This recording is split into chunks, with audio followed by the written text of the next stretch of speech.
Muling dumagsa ang mga pasaherong dumadating sa Parañaque Integrated Terminal Exchange o PITX ngayong araw pagkatapos ng Pasko. Ang karamihan sa kanila hahabol na makauwi sa probinsya para naman magbagong taon.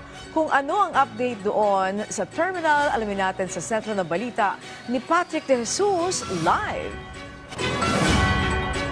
Angelique, ramdam ngang muli ang holiday rush dito sa Parañaque Integrated Terminal Exchange o PITX dahil sa dagsa ng mga pasahero na uwi sa kanilang probinsya bago ang long weekend at para magbakasyon sa darating na bagong taon. As of 11 a.m. ay umabot na sa 77,900 ang foot traffic dito o ngayong araw dito sa PITX.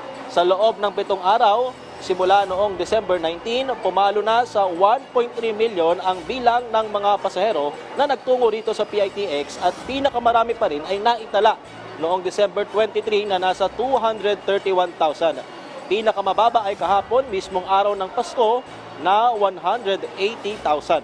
Base sa datos ng pamunuan ng PITX, 57% ng mga bus ay okupado na ngayong araw via advance o online booking para sa mga biyaheng Bicol Region. Papalo pa yan ng 60% sa December 28 at 29 na ilang araw nga bago salubungin ang 2026. Maraming salamat, Patrick De Jesus.